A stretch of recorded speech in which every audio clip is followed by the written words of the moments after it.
नमस्कार दोस्तों, मैं आपका दोस्त आशीष शर्मा एक बार फिर से आपके सामने एक नया वीडियो लेकर आया हूँ कक्षा 8 के लिए। अब अपनी तीसरी जो संधि है उसका नाम है, अपन पढ़ते हैं गुण संधि, जिसका सूत्र संस्कृत में व्याकरणाचार्य जो पाणिनि है उन्होंने बताया है आदि गुण है। क्या बताया है? आदि गुण है। इसकी पहचान अपन जब सबसे पहले देख लेते हैं, जहाँ पर सिंगल ए अर्थात छोटे ए की मात्रा, छोटा ओ की मात्रा, अंत में री की मात्रा दे रखी हो तो वहाँ पे गुण संधि हो जाएगी। वहाँ पे कौन सी संधि हो जाएगी? गुण संधि हो जाएगी। अब इसमें मैंने एक सारणी बनाई है, उस सारणी को ध्यान से देखते हैं। जहाँ पर ए या आ इसके बाद में ई हो, ऊ हो, री हो या फिर रे हो, इनके स्थान पर ई के स्थान पर ए, ऊ के स्थान पर ओ, री के स्थान पर अर, ली के स्थान पर अल आदेश हो जाता है। ये सारणी आपको स्क्रीनशॉट ले लीजिए। ये सारणी आपको याद है और ये पहचान याद है तो आप आराम से गुण संधि की पहचान जो है वो कर सकते हैं। सीधी सरल भाषा का मतलब यही है कि पहचान और सारणी याद है तो बड़े से बड़ा, हार्ड से हार्ड उदाहरण आप आसानी से सरलता से कर सकते हैं। अब अपन उदाहरण जो है वो पढ़ते हैं।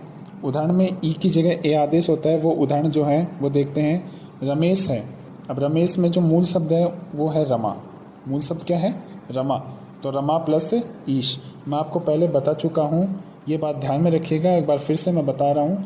जहाँ पे भी ईश, इक्षा, ईशु ये शब्द आते हैं वो बड़े माने जाएंगे, बाकी इंद्र शब्द आता है वो ई छोटा होगा। तो रमा प्लस ईश या रमा धन ईश।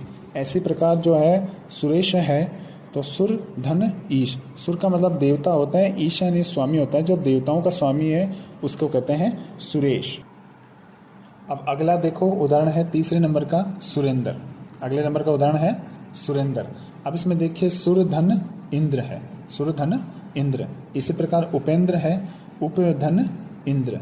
इसी प्रकार यथेच्छम है तो यथा धन इच्छम।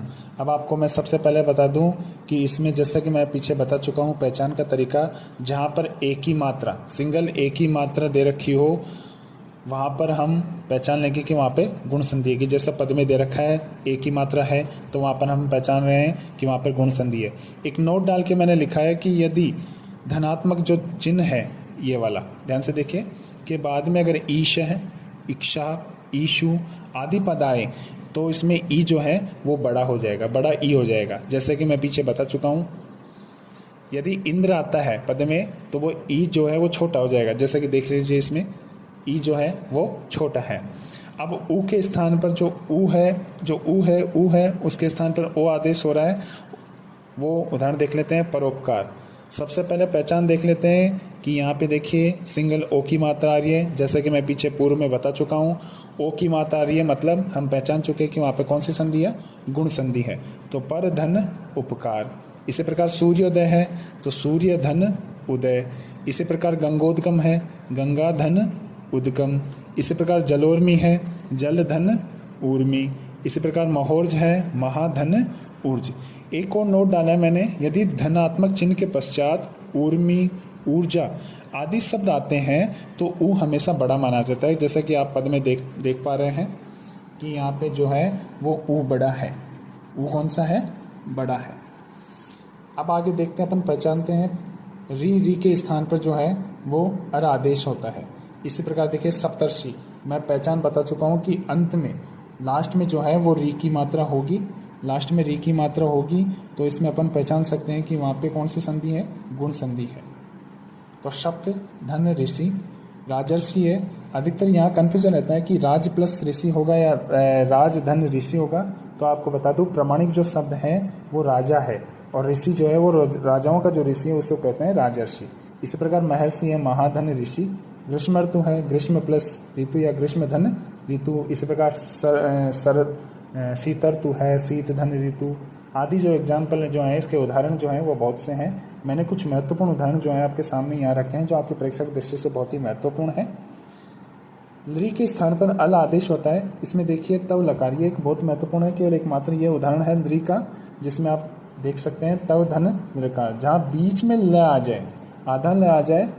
आप लोग ये ना सोचिए कि य व र ल के पहले जो आधा अक्षर आता था वो यण संधि का है। वहाँ पे वो ल, य व र ल पूर्ण अक्षर थे और उनके पहले व्यंजन का आधा अक्षर आता था, जबकि यहाँ पे खुद आधा ल आएगा। तो ये गुण संधि का उदाहरण है। आगे हम पढ़ते हैं चौथी संधि, जिसका नाम है वृद्धि संधि, जिसका सूत्र जो है वो संस्कृत में बताया गया है वृद्धि रेचि। वृद्धि रेचि का मतलब होता है एक मात्रा जो है वो ज़्यादा, वृद्धि का तात्पर्य ही ज़्यादा है।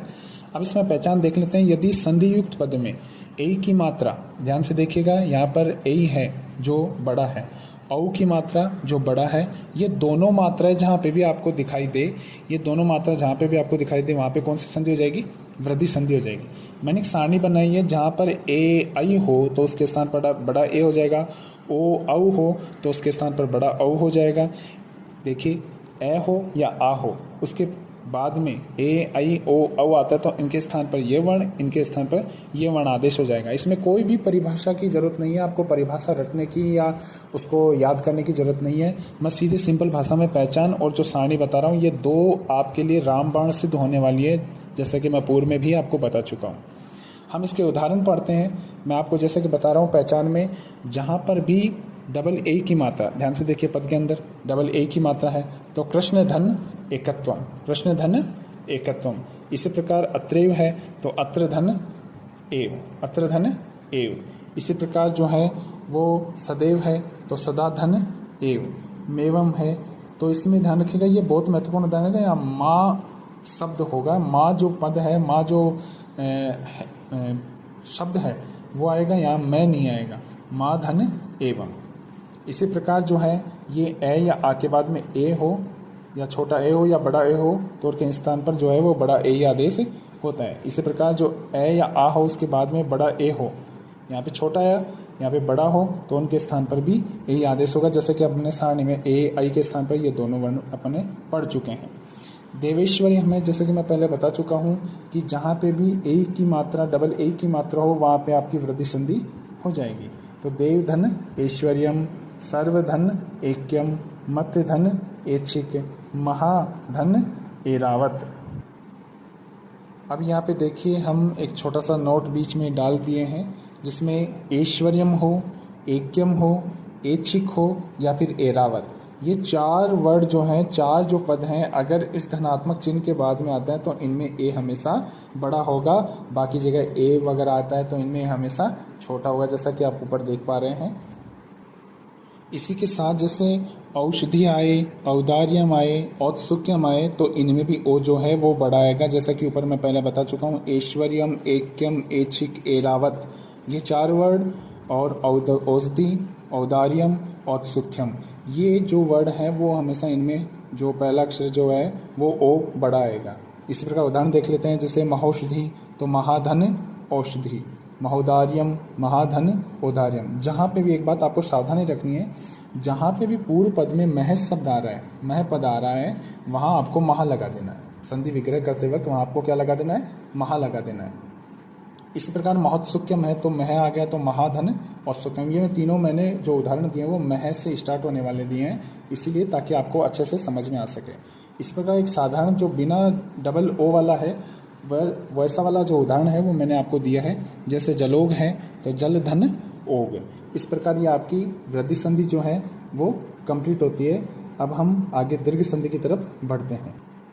अब जैसा कि आप देख पा रहे हैं, अगली जो 5वें नंबर की जो संधि है, अंतिम संधि है 8वीं कक्षा के लिए, वो उसका नाम है दीर्घ संधि, जिसका सूत्र होता है अक सवर्ण दीर्घ है। अक का मतलब होता है ए ई उ री, इनके बाद में अगर समान वर्ण हो तो वहाँ पे आपका दीर्घ आदेश हो जाता है, मतलब बड़ा हो जाता है।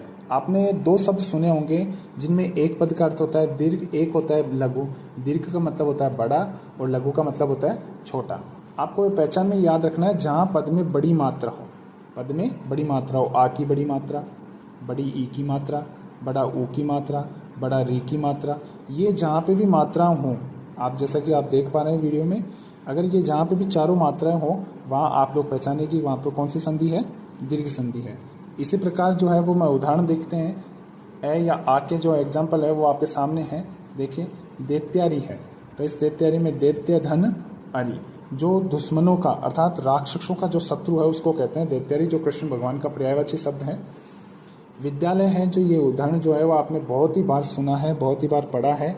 विद्यालय तो विद्या धन आलय। इसी प्रकार हिमालय है, हिम धन आलय। हिम का मतलब होता है बर्फ, आलय का मतलब होता है घर। जो बर्फ का घर है उसको कहते हैं हिमालय। इसी प्रकार विद्या का जो घर है उसको कहते हैं विद्यालय। विद्यार्थी है विद्या धन अर्थी।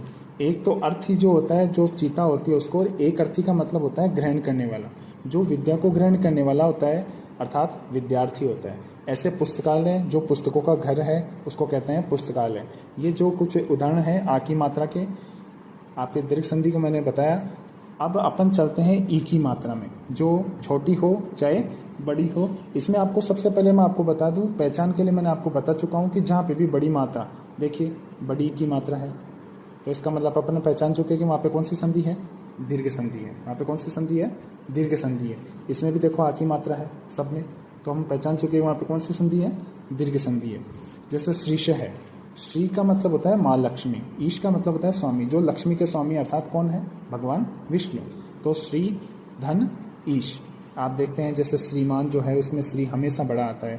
मैं पूर्व में बता चुका हूँ, ईश, इक्षा, ईशु ये पद आए तो उसमें ई जो है वो आपके कौन सा आएगा, बड़ा आएगा। बाकी अगर इंद्र शब्द आता है तो उसमें ई कौन सा आएगा, छोटा आएगा। इसी प्रकार कविंद्र है तो कवि धन इंद्र। कपीश है, कपि धन ईश, जो बंदर का पर्यायवाची है, हनुमान जी का पर्यायवाची है, जो बंदरों के स्वामी अर्थात हनुमान। रविंद्र है, रवि धन इंद्र। ये पद जो है वो लिखित में अर्थात जो सार्थक अर्थ हैं वो सही होने चाहिए, उनके अकॉर्डिंग ही जो है ये शब्दों का अर्थ निकलता है, और इन दोनों को मिलाकर ही ये पद जो है संधि का बनता है। इसी प्रकार जो है ऊ का, ऊ के बाद में ऊ हो तो उसके उदाहरण जो है वो आपके सामने है। जैसा कि मैं पहले बता चुका हूँ कि जहाँ पे भी बड़ी मात्रा होगी वहाँ पे आप लोगों को पहचान लेना है कि कौन सी संधि होगी, दीर्घ संधि होगी। तो भानुदय है तो भानु प्लस उदय। विष्णुदय है, विष्णु धन उदय। वधुत्सव है, मैं आपको पहले भी बता चुका हूँ, यण संधि में हमने बात की थी वधवादेश की, जिसमें हम वधु धन आदेश किए थे। वहाँ पे मैंने आपको बताया था कि जहाँ पे वधु होता है वो हमेशा वधु जो है वो बड़ा होता है। वधु, चमू, जो मैंने उदाहरण दिए दो बड़ी मात्रा वाले वो आपके सामने प्रस्तुत हैं। वधु धन उत्सव। इसी प्रकार चमूर्जा है, चमू धन ऊर्जा। अब आप सोचें यहाँ ऊर्जा, मैं आपको पूर्व में बता चुका हूँ, ऊर्जा, ऊष्मा, ये जो पद होते हैं वो उनमें ऊ हमेशा बड़ा आता है। कौन सा आता है, बड़ा आता है। इसी प्रकार जो है री के उदाहरण है। री में आपको मैं बता चुका हूँ, ये एक चीज़ ध्यान में रखिएगा, जो एक बाल जो घुंघराले होते हैं या एक मात्रा के नीचे दूसरी मात्रा लटकी हुई होती है वो बड़ी री का प्रतीक होती है। देखिए तीनों चारों पदों में देखिए, आप ध्यान से देखिए, यहाँ पे हमेशा जो है ये जहाँ पे ऐसे घुमा करके फिर एक और घुमाव आएगा, वहाँ पे आप लोगों को पहचान लेना कि वो बड़ा री है, और वहाँ पे हमेशा दीर्घ संधि होगी। होर्तरिकार है तो यहाँ पे एक री तो इसके पास छोड़ना है, और दूसरा वाला री जो है उसको अक्षर में बदल करके आगे जो पद है कार उसको ऐसे कैसे रख देना है। जैसे होर्त, होर्त प्लस रिकार। पितृणम है, पितृधन ऋणम है। इस प्रकार भर्तृधि है तो भर्तृ प्लस रिद्धि है। इसी प्रकार मातृणम है तो मातृधन ऋणम। इस प्रकार जो है आपका संधि का जो टॉपिक है कक्षा 8 का वो पूर्ण हो चुका है। मैं आशा करता हूँ कि आप इसको बहुत अच्छे से देखेंगे, बहुत अच्छे से समझेंगे, और अपने दोस्तों को, अपने जानने पहचानने वालों को इसको शेयर करेंगे, लाइक करेंगे, और आगे जो है ऐसे ही वीडियो देखने के लिए हमारे चैनल से जुड़े रहिए। चैनल को सब्सक्राइब करना मत भूलिएगा। तब तक के लिए देखते रहिए श्री जी क्लासेज। धन्यवाद।